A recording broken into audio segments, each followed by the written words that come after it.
How many small, maybe insignificant things that have happened in the whole of the Bible that actually have a huge impact in the end? How many of those can you maybe think of? The first one that sprang to mind with me was, of course, David and Goliath, because poor David, his dad didn't even call him out as one of his sons who might possibly be anointed. Because he was small and insignificant, he was out looking after the sheep in the fields. But David's one example, but there are many. There's places like Bethlehem and Nazareth, tiny little towns. There's a baby, of course, and then born in what? A stable. There's a young boy's lunch, generously shared, that feeds 5,000. Calvary, a tiny spot on the globe. There's nothing significant either about the profession of a carpenter or the status of his betrothed teenage partner, a fisherman or tax collectors. Yet these situations and these people became deeply significant. These are the ones who established the early church and testified in the scriptures to Jesus.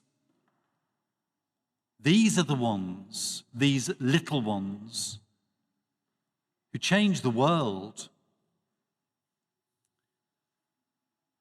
It's like a tiny mustard seed planted 2,000 years ago that looked like it would come to nothing, became something quite amazing. And life, certainly Christian life, is like that. Sometimes people talk about mustard seed faith, something that might seem to us about our own faith is insignificant. But mustard seed faith is that faith which believes that by the grace of God, it can be transformed into something powerful and amazing. Now think of that Major Tom, doing that little bit of walking around his garden. Must have seemed very insignificant to him and maybe to family and neighbours, and how that became a massive thing. Major accomplishments in every part of life can often start with something very small, like a seed. And maybe the problem is that sometimes as individuals, certainly in the church, we're looking for something big. We're looking for a sign. Maybe we're looking for a miracle. Or maybe we just think a lottery win, then I could make a difference. Or maybe we're just praying for world peace. When we overlook the small things right now that make a difference, the things you and I are already doing. It's not a call necessarily to do something more. It's a call to see what we are doing and ask for God's grace to work on it. And we have to be reminded sometimes, don't we, that when we read this 2,000 years ago, people's lives were transformed in insignificant moments. At a meal, meeting at a well, in a moment of forgiveness, waiting to get into a pool of water.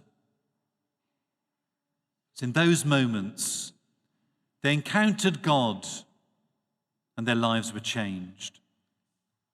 I think successful people, and I'm sure many of us here are successful, know that little things make a difference.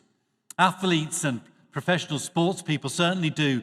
With their equipment, they're always reshaping it, or slight tiny little tweaks, or with their health, changing their diet slightly, bringing their own pillow to an event to make sure that they They sleep well. They talk about marginal gains. Small things make a difference. Small things make a difference in Christian faith as well. There's an Ethiopian proverb that says, when spiders' webs unite, they can tie up a lion. It's lovely, isn't it? When we unite all those small things that we do by the grace of God as a church, it does become something really powerful. And we've seen that, all of us. So maybe we can ask ourselves a question this morning. Maybe we've drifted a little bit in recent months. Is God waiting for us? Because God has placed inside of us the power of his kingdom. God has placed inside of us the vision of his kingdom. Sometimes we just need a bit of a shake, or to be directed to it, or just to take time to look at it and reflect upon it and pray about it. This is real. That seed, that mustard seed, is real. And it's in every one of us in this church today.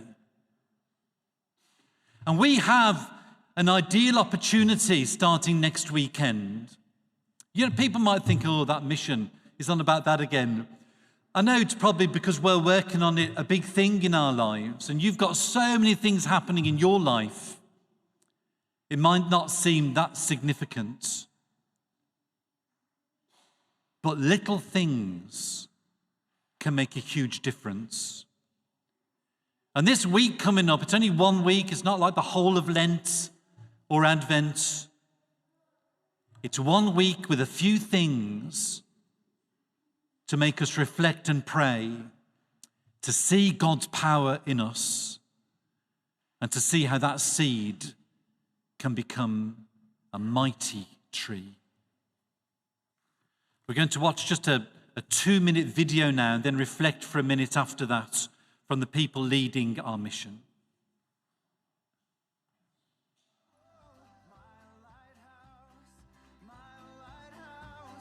I pray the Rosary. I pray with the Divine Office. I like to pray with the Scriptures. I pray with music. There are many ways to pray. The best way to pray is the way you pray best. But perhaps there are ways you never tried.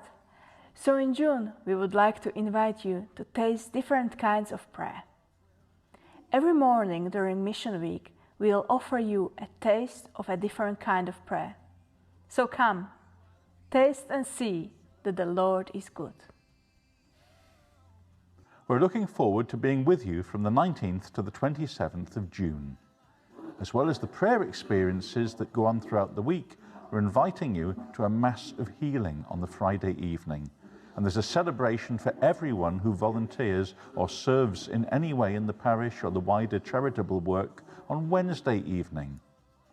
Don't forget, you can invite your friends to come to all the prayer experiences, even if they're not churchgoers or not even Catholic. So we'll see you and your friends very soon.